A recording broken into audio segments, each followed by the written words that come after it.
Halo Edulabers, kenalin nama aku Kak Fani dari Edulab Indonesia. Nah, gimana nih sekarang persiapan UTBK-nya? Masih bingung nggak ngerjain soal-soal penalaran umum yang kadang tuh opsinya kayak bikin bingung ya, karena hampir kelihatannya tuh bener semua gitu kalau misalnya kita pikir pakai logika. Nah, tenang, gak usah khawatir. Sekarang coba teman-teman siapin dulu ya alat tulisnya biar kita bisa belajar bareng.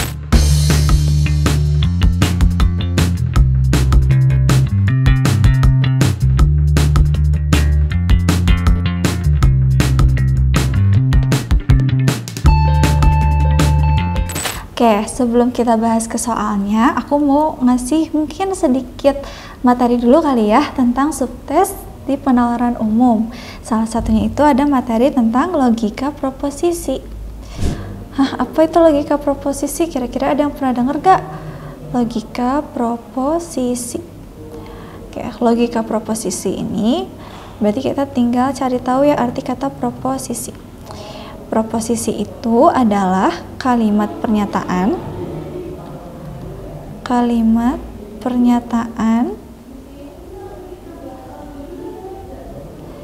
yang bisa dinilai. Apanya teh yang dinilai? Nilainya 100, 10, enggak gitu maksudnya. Maksudnya dinilai itu, dia tuh bisa kita nilai apakah pernyataannya itu benar atau salah gitu. Contohnya misal, bentar ya. Contoh,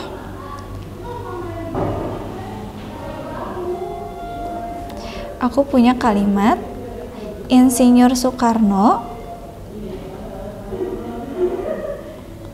adalah Presiden RI yang pertama. Nah, kira-kira nih menurut teman-teman ini proposisi atau bukan ya? Kita lihat, oh dia pernyataan ya, katanya Insinyur Soekarno adalah Presiden RI yang pertama. Terus kita lihat apakah pernyataan ini bisa dinilai, kira-kira menurut teman-teman dia pernyataannya benar apa salah? Oh, ternyata dia sesuai fakta ya, artinya pernyataannya itu adalah benar. Nah, kalau kayak gini berarti bisa kita simpulkan bahwa kalimat ini adalah kalimat proposisi gitu. Contoh misal ada lagi. Contohnya yang kedua. Yang kedua, di manakah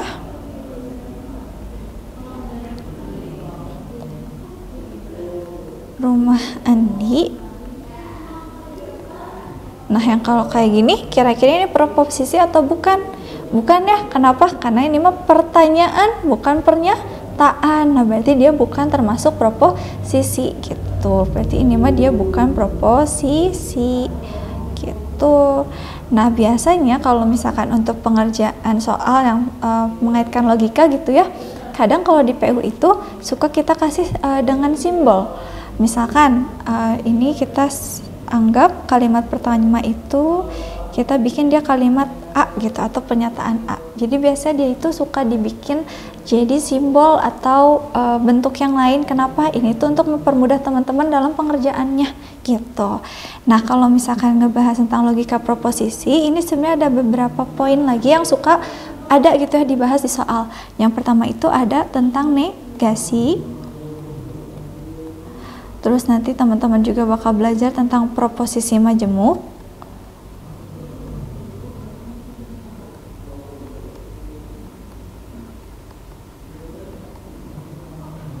Nanti baru yang terakhir dari semuanya bakal dibikin jadi analisis argumen gitu. Oke, berarti kita masuk ke yang pertama dulu ya. Kita pertama bakal bahas tentang negasi dulu. Ya. Oke. Yang pertama ada negasi. Ingat ya sebelumnya aku tadi udah nge-spill kalau misalkan PU itu dia punya tandanya sendiri atau simbolnya sendiri. Biasanya kalau negasi ini dia simbolnya itu dalam bentuk gelombang gitu. Nah, negasi itu apa sih? Negasi itu dia adalah pernyataan kebalikan. Pernyataan kebalikan. Kebalikan dari mana? Kebalikan dari pernyataan yang sebelumnya. Contoh misal, aku punya kalimat A. Kalimat A-nya Andi suka makan.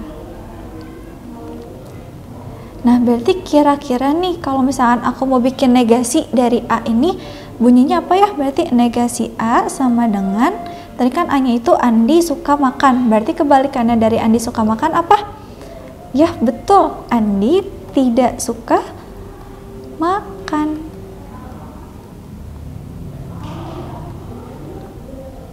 Gitu.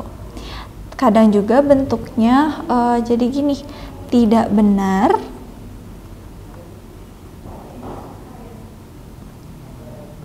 bahwa Andi suka makan.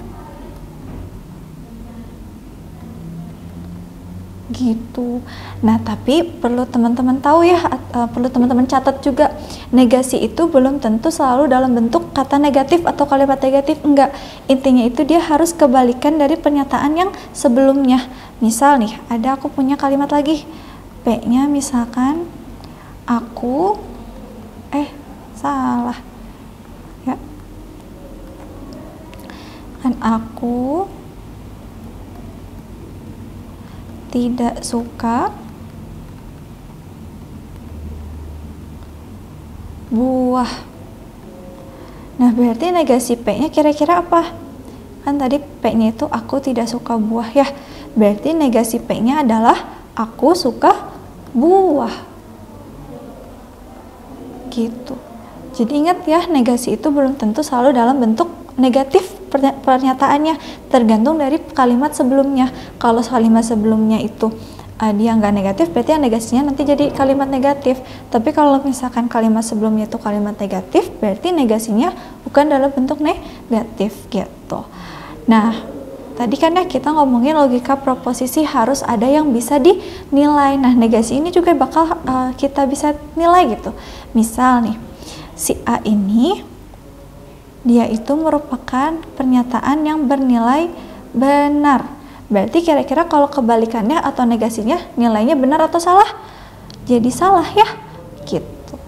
Nah, terus sekarang yang P, misalkan aku tidak suka buah, dia nilainya salah. Berarti negasinya kebalikannya ya, berarti negasi P-nya nilainya benar gitu.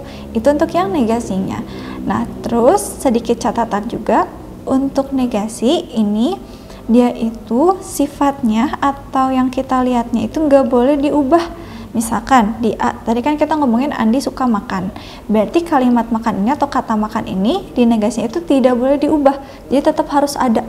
Yang P-nya juga sama, lagi ngomongin tentang suka buah atau tentang ngomongin buah gitu ya, berarti nanti negasinya itu nggak boleh diubah gitu, kalimatnya tetap harus ada unsur buahnya karena kita lagi ngomongin tentang buah gitu. Nah, sekarang coba kita lihat ke contoh soal yang suka ada di UTBK. Oke, di sini ada soal yang diketahui katanya diberikan pernyataan. Oh, kita tahu nih berarti ada pernyataan A ya. Pernyataan A bunyinya rumah itu memiliki 3 jendela katanya. Manakah yang merupakan negasi dari pernyataan tersebut? Berarti kita disuruh cari kebalikannya ya. Berarti kita bikin negasi A. Berarti kira-kira negasinya A-nya apa? Berarti rumah itu tidak memiliki 3 jendela, atau bisa jadi tidak benar bahwa rumah itu memiliki 3 jendela. Nah, berarti kita udah dapat ya negasinya tuh ini. Berarti kita cek yang nomor 1, rumah itu memiliki lebih dari 3 jendela. Nah, ini boleh nggak? Nggak boleh ya, ini bukan negasi. Kenapa? Karena di sini ada unsur tambahan. Ada ngomongin lebih dari 3, padahal kita mintanya cuma 3 jendela aja. Nah, ini kan gak boleh ditambah-tambah ya, berarti yang nomor 1 bukan negasi. Kita lihat yang kedua, rumah itu tidak memiliki 3 jendela. Sesuai ya sama yang pertama ini, berarti yang nomor 2 dia merupakan negasi. Yang ketiga kita cek, rumah itu tidak memiliki jendela. Ini salah ya, kenapa? Karena tidak ada kata tiganya atau angka 3-nya, sementara kan di sini dimintanya itu 3 jendela, artinya nomor 3 bukan negasi karena dia merubah. Yang keempat terakhir, tidak benar bahwa rumah itu memiliki 3 jendela. Ini sesuai ya sama negasi kedua yang kita buat, berarti yang nomor 4 benar. Artinya yang merupakan negasi dari rumah itu memiliki 3 jendela itu pernyataan 2 dan pernyataan 4 saja, berarti jawabannya yang C gitu. Jadi gitu cara ngejawab soal yang negasi gitu. Lanjut. Oke, itu untuk negasinya. Berikutnya kita bahas tentang proposisi majemuk.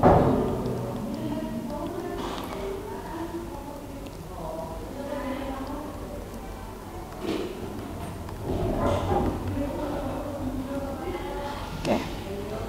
Proposisi majemuk. Tadi kita udah sepakat ya, proposisi itu artinya kan kalimat pernyataan. Di sini ada kata majemuk. Ini sebenarnya agak-agak mirip ya sama bahasa Indonesia. Majemuk itu kan artinya lebih dari satu ya, atau kumpulan. Nah, jadi kalau kita ngomongin proposisi majemuk, ya berarti ini artinya dia kumpulan proposisi ya. Jadi gabungan proposisi, gabungan proposisi. Nah, sama kayak di bahasa, kalau kita mau ngegabungin kalimat itu kan ada kata hubung ya. Nah, di proposisi majemuk juga dia dihubungkan sama apa? Dia dihubungkan dengan operator, kita sebutnya. Ada operator. Gitu. Oke, yang pertama kalau misalkan yang suka dibahas itu ada operator yang namanya konjungsi. Pertama ada konjungsi. Terus yang kedua ada disjungsi. Yang ketiga ada implikasi. Dan yang terakhir ada biimplikasi.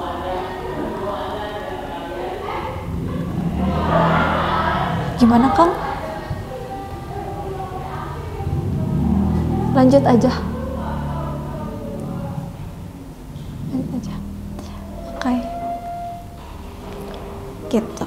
Oke, kita bahas dulu ya. Yang pertama ada konjungsi.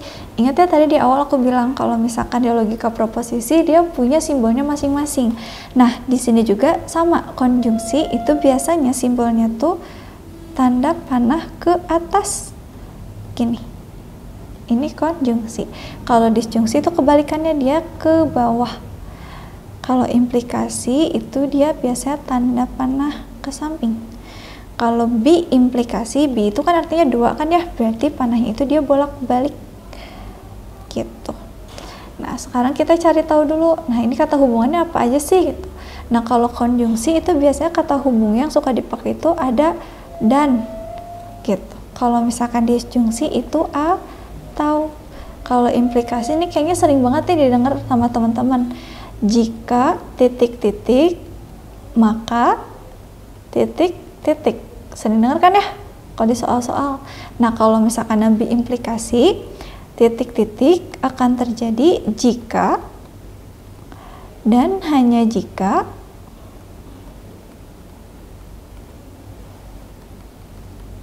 titik-titik terjadi gitu. Nah, kalau untuk yang konjungsi ini sebenarnya dia agak banyak ya kata hubungannya, jadi nggak cuma dan aja.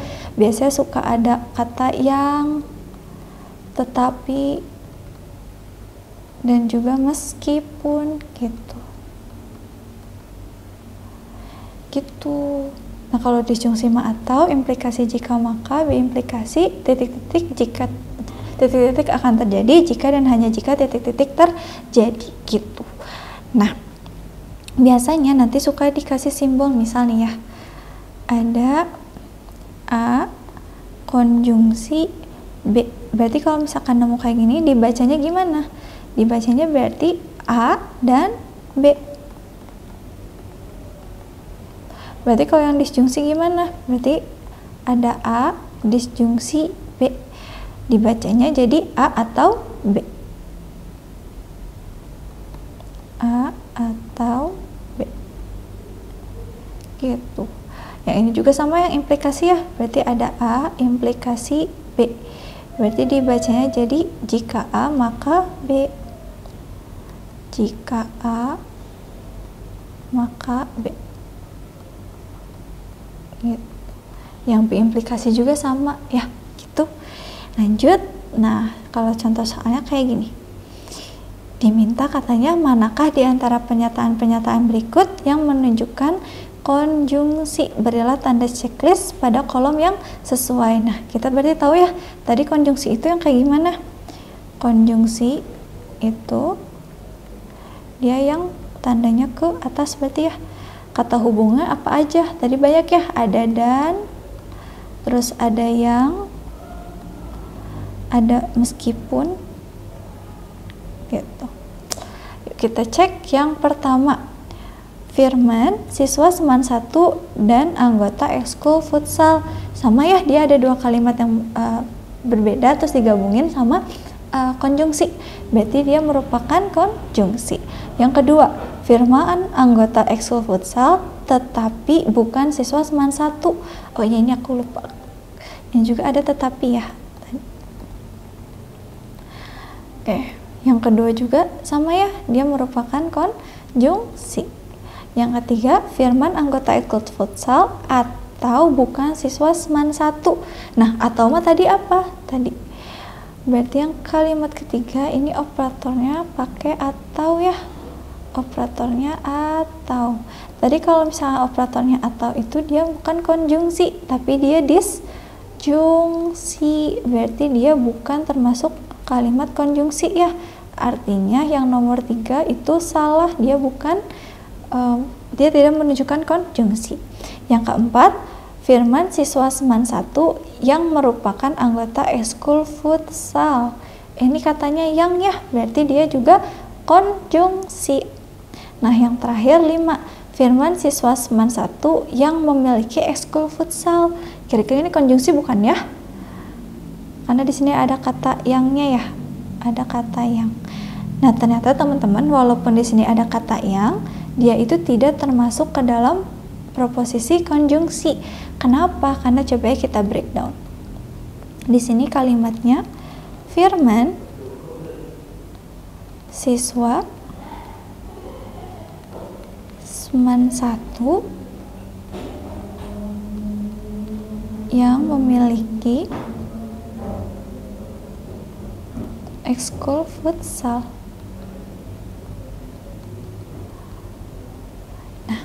Lihat, tadi kita kalau misalkan mau ngomongin konjungsi, berarti dia kan harus masuk ke dalam proposisi majemuk ya. Tapi kalau misalkan kita lihat di sini, dia itu ternyata bukan proposisi majemuk, walaupun dia disatukan dengan kata yang, tapi ternyata informasi kedua ini, memiliki ekskul futsal ini, dia bukan informasi tambahan, dia bukan dua informasi yang digabungkan, tapi dia itu merupakan informasi tambahan ke si firmannya gitu. Jadi kita nggak bisa ngubah atau kita nggak bisa nge-breakdown itu jadi dua hal. Ya, coba kita breakdown. Berarti ini ada dua kalimat kan ya. Yang pertama itu ada Firman siswa Seman 1. Yang kedua berarti Firman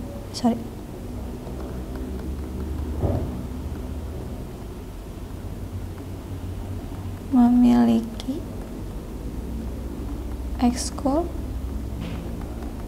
futsal. Nah, ini kan nggak bisa ya, karena kita lihat coba yang pertama Firman siswa Seman 1, terus yang kedua Firman memiliki ekskul futsal. Itu merupakan dua hal yang berbeda dan dia itu tidak bisa disatukan gitu. Jadi karena dia tidak bisa disatukan, maka ini tuh bukan proposisi majemuk, tapi dia itu masih proposisi tunggal. Proposisi tunggal.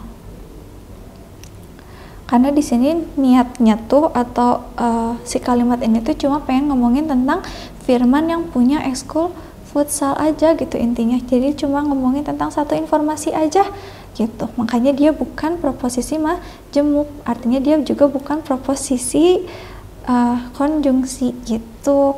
Berarti yang nomor 5 dia salah. Dia bukan proposisi yang menunjukkan konjungsi gitu. Oke, kita lanjut. Nah, tadi kita udah bahas tentang konjungsi ya. Berarti selanjutnya kita bahas tentang disjungsi. Oke. Disjungsi.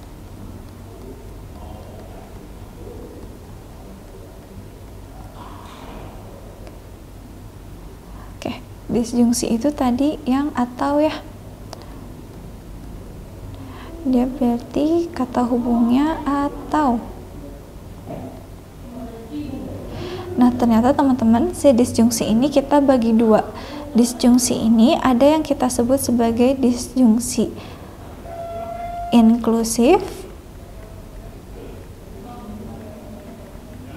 dan juga disjungsi eksklusif. Nah, cara ngebedainnya gimana? Biasanya simbolnya juga beda. Kalau misalkan dia cuma V aja gitu ya, tanda bawah kayak gitu, berarti itu yang disjungsi eksklusif. Tapi kalau yang eksklusif biasanya dia suka ada garis bawahnya gitu. Nah, untuk pembahasannya kita coba ngerjain soal ya, biar langsung kebayang. Di sini katanya diminta, manakah kalimat yang menunjukkan disjungsi inklusif? Nah, bedanya disjungsi eksklusif dan inklusif itu di sini. Inklusif sama eksklusif.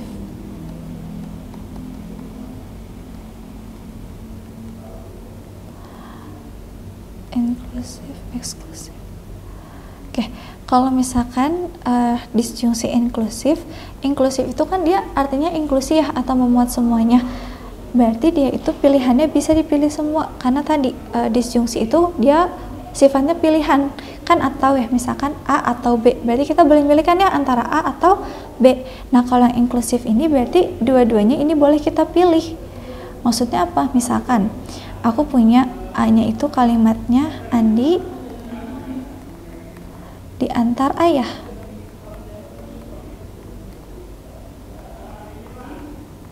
Sedangkan yang B itu Andi diantar oleh ibu.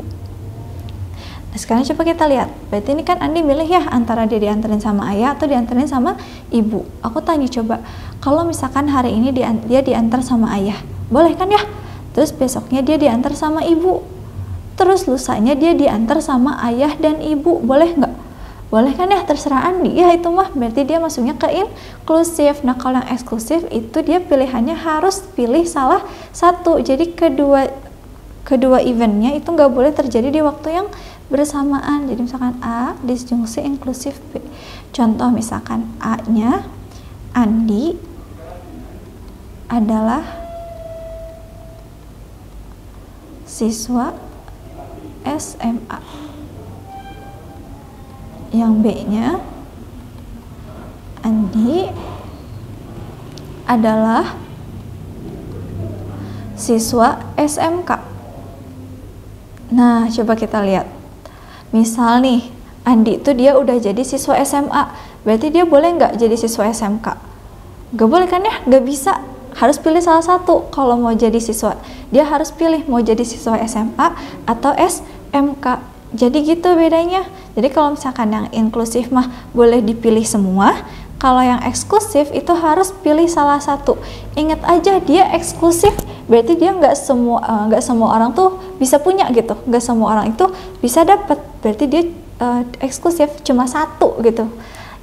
Nah, sekarang kita lihat, kita berarti harus cari disjungsi inklusif. Artinya kita harus cari kalimat yang pilihannya itu boleh terjadi dua-duanya. Kita cek dari E dulu. Peserta UTBK akan menerima surat keterangan lulus atau tidak. Nah, ini berarti pilihannya lulus atau tidak. Kira-kira ini boleh nggak terjadi dua-duanya? Nggak boleh kan ya? Dia harus milih. Kalau misalkan dia lulus ya lulus berarti alhamdulillah, kalau tidak berarti harus coba lagi kan ya. Berarti ini mah dia masuknya eksklusif karena tidak mungkin terjadi dua-duanya. Yang D, persegi adalah sebuah bangun ruang atau bangun datar. Berarti ini boleh nggak dua-duanya terjadi? Enggak ya. Dan lagian juga persegi mah dia tuh merupakan bangun datar, bukan bangun ruang. Artinya dia pilih salah satu. Artinya dia bukan inklusif tapi dia eksklusif.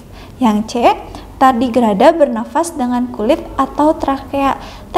Tardigrada itu apa? Sebenarnya tanpa teman-teman harus tahu gitu ya, tardigrada itu apa, ini udah bisa kita jawab. Ini pilihannya berarti dia bernafas pakai kulit atau pakai trakea. Pertanyaannya, emang ada makhluk hidup yang bisa bernafas pakai dua organ di saat yang bersamaan? Enggak kan ya, berarti dia harus pilih salah satu. Karena dia harus pilih salah satu, artinya dia disjungsi eksklusif. Yang B, kemasan snack itu berbahan dasar plastik atau logam. Ini juga bisa nggak terjadi dua-duanya di saat bersamaan? Nggak ya, harus pilih salah satu. Kalau misalkan dia kemasannya plastik, ya udah dia plastik. Kalau dia logam, dia logam. Berarti artinya dia eksklusif, bukan inklusif. Terakhir, Pak Didit adalah seorang dosen atau mahasiswa S3. Nah, ini boleh nggak kalau si Pak Didit teh dia jadi dosen sekaligus jadi mahasiswa S3? Boleh ya ternyata, karena sering kan ya ada dosen yang lanjut jadi mahasiswa S3. Ini bisa jadi eksklusif kalau dimintanya itu dia mahasiswa S1. Karena kalau dia S1 nggak mungkin ya dia jadi dosen, karena belum bisa. Kalau misalnya S2 masih mungkin lah ya. Itu artinya kalau misalkan dicarinya disjungsian inklusif, berarti jawabannya yang A gitu. Gitu teman-teman. Yuk lanjut. Nah, sekarang ditanya nih, ini udah mulai masuk ke tabel kebenaran kita sebutnya.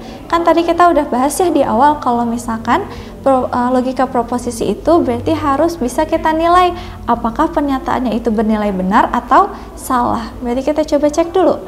Yang P, setelah lulus SMP, Alvin melanjutkan sekolah di SMA. Yang Q-nya, setelah lulus SMP, Alvin melanjutkan sekolah di SMK. Pernyataan majemuk yang dibentuk dari P dengan Q dapat bernilai benar jika titik-titik.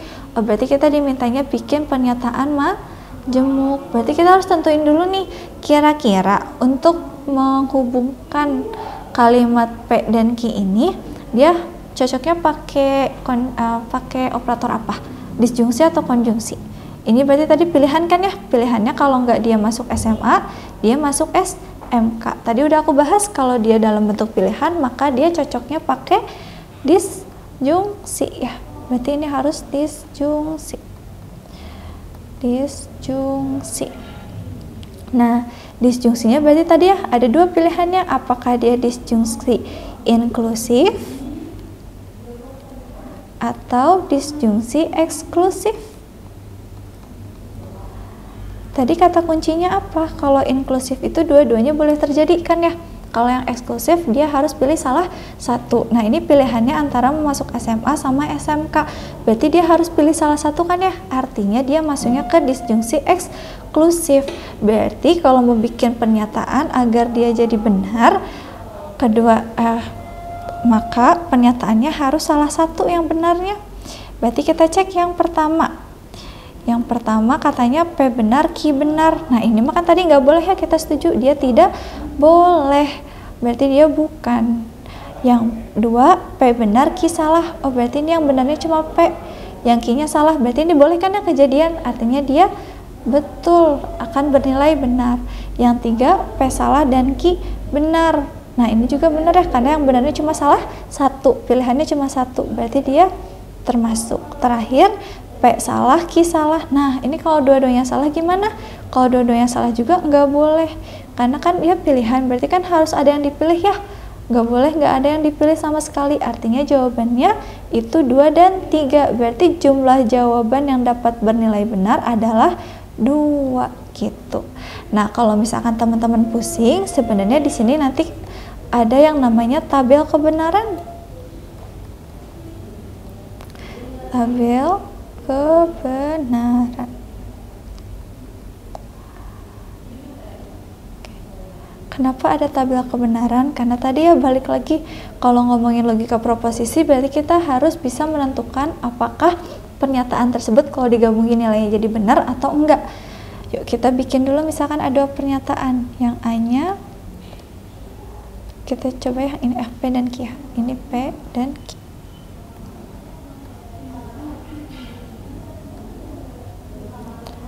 P dan Q. Berarti P-nya dia jadi siswa SMA ya, yang Q-nya jadi siswa SMK. Yuk kita bikin pernyataan P, di sini pernyataan Q.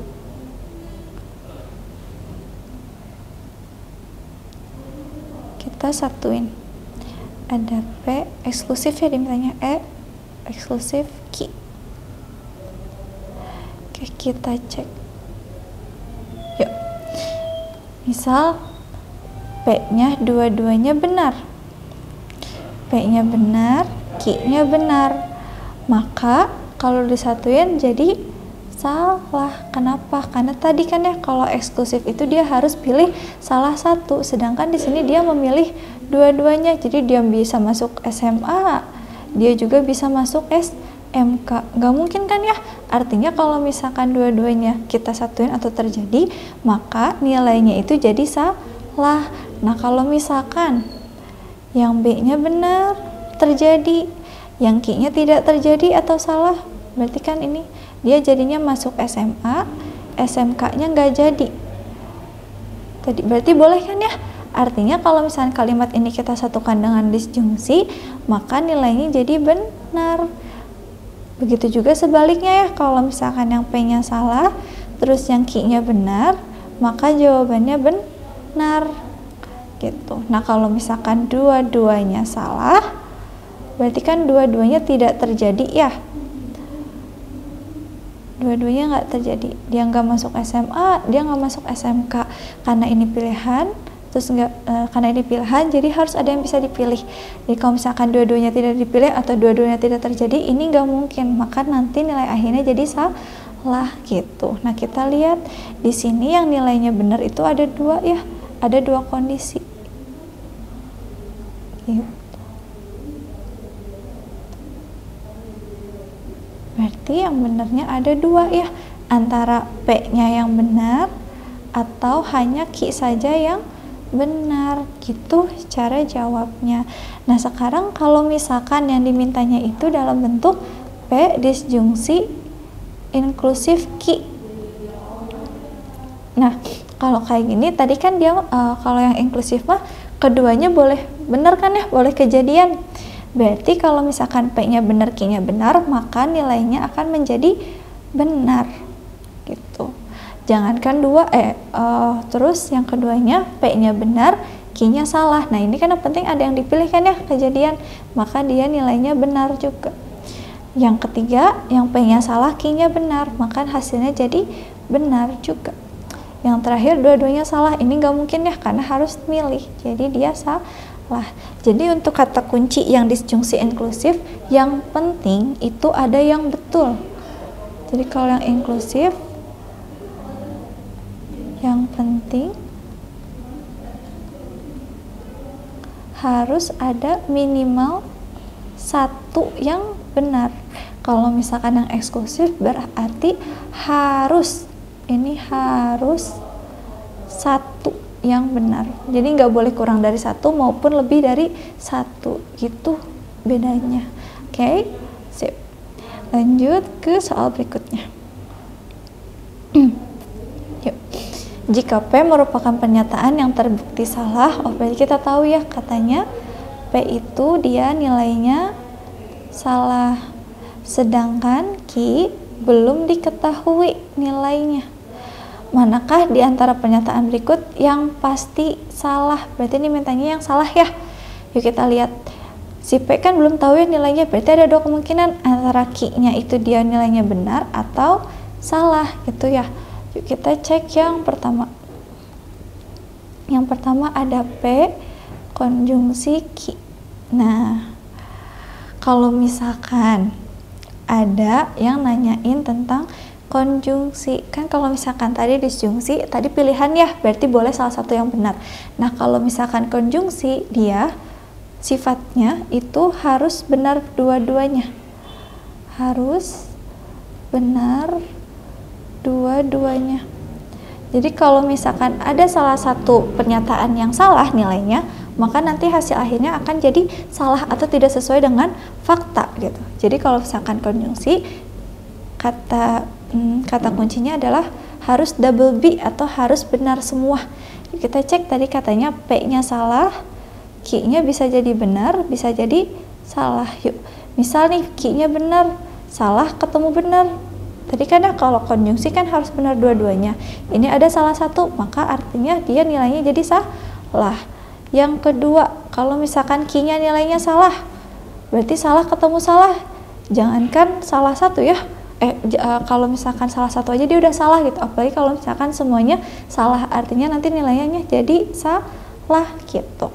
Berarti yang nomor satu, mau apapun kondisi Q-nya, dia pasti nilainya jadi tetap salah. Berarti ini pilihannya dia tetap salah. Yang nomor 2,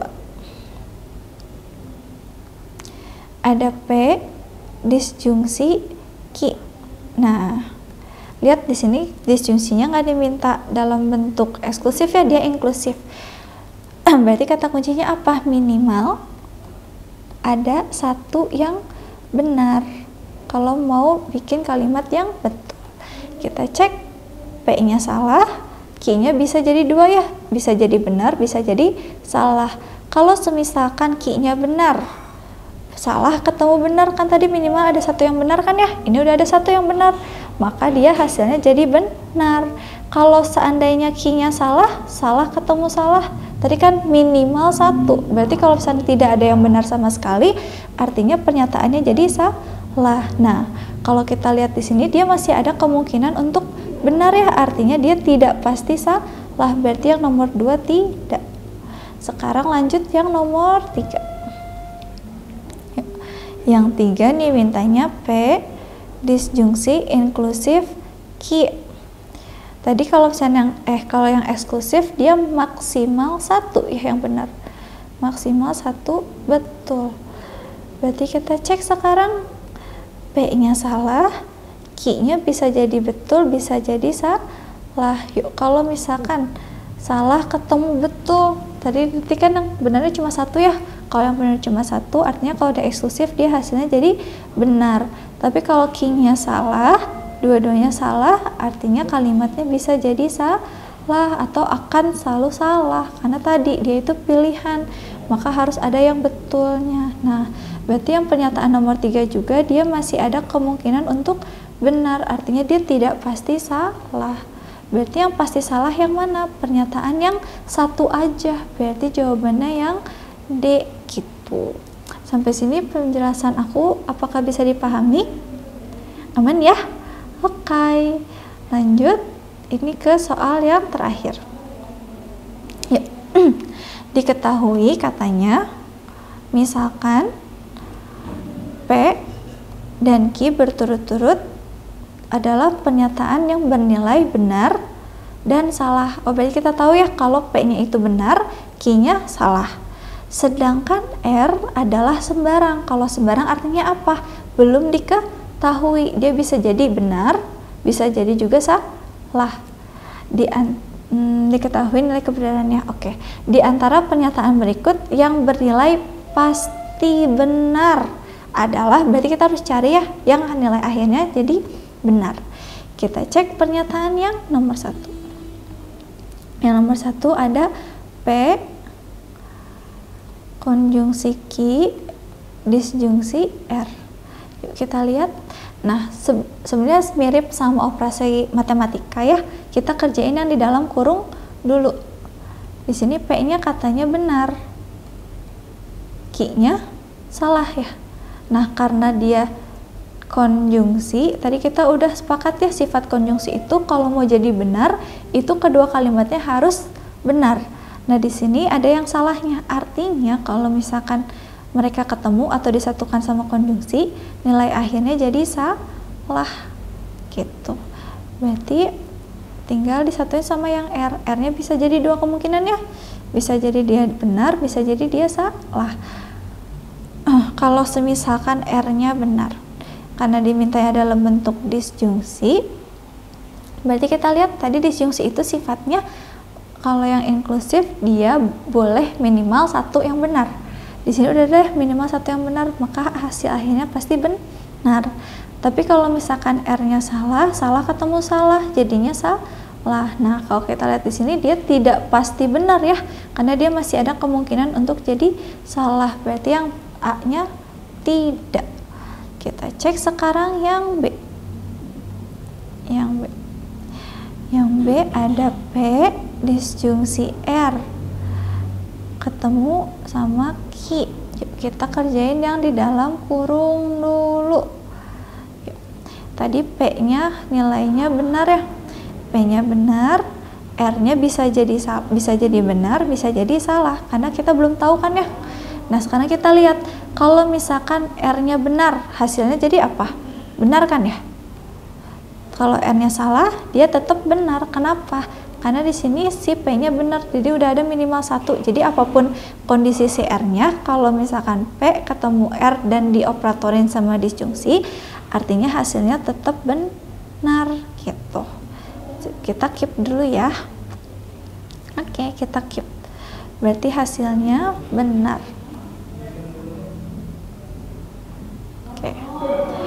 Nah, di sini disjungsi ketemu disjungsi ya.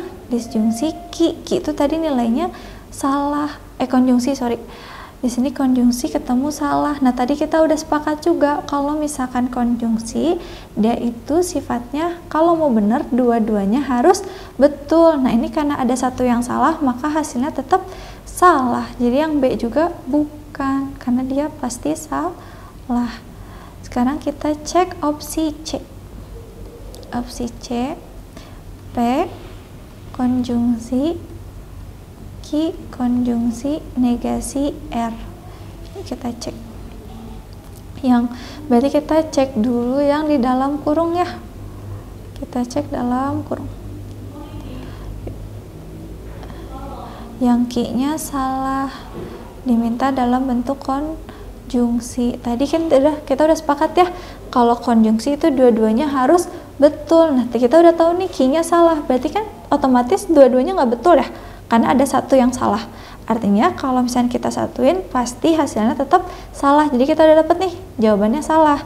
Nah, si salah ini ketemu sama P, P-nya betul, tapi disatuinnya sama konjungsi lagi. Nah, dia ketemu sama salah. Tadi kan konjungsi dua-duanya harus benar ya. Maka kalau misalkan B ketemu S dikonjungsikan, maka hasilnya jadi salah. Artinya opsi C juga bukan, masih bukan. Lanjut, ada opsi D. Opsi D-nya negasi P disjungsi Q konjungsi R. Kita kerjakan yang di dalam kurung dulu. Q-nya di sini kita tahu ya, Q-nya salah. Ketemu sama konjungsi, udah pasti dia salah ya. Terus sekarang ketemu sama negasi P. Tadi kan P-nya benar ya. Di awal tadi kita udah bilang negasi itu kebalikan. Berarti kebalikannya benar apa? Salah. Nah, salah ketemu salah, udah pasti salah. Berarti yang D juga bukan. Udah deh, berarti satu-satunya yang E ya. Jadi jawabannya yang E. Tapi coba kita buktiin dulu ya yang E. Ada negasi P disjungsi atau negasi Q atau R. Yuk, kita kerjakan yang di dalam dulu. Kita lihat negasi Q, berarti kebalikannya ya. Kita tahu di sini Q-nya salah, berarti kebalikannya apa? Kebalikannya adalah betul. Nah, kita lihat dia dimintanya disjungsi. Tadi gimana kalau disjungsi?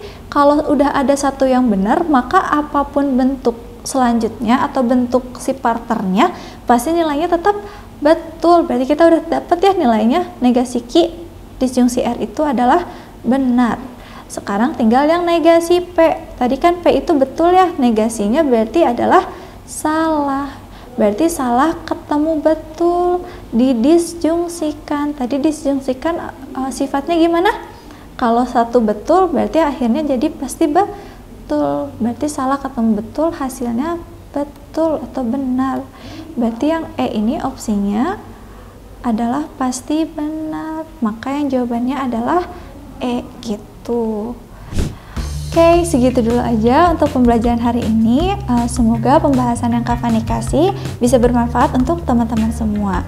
Dan see you di next video. Nah, sebelum itu jangan lupa untuk like, comment, share, dan juga subscribe ke channel EduLab Indonesia. Bye-bye!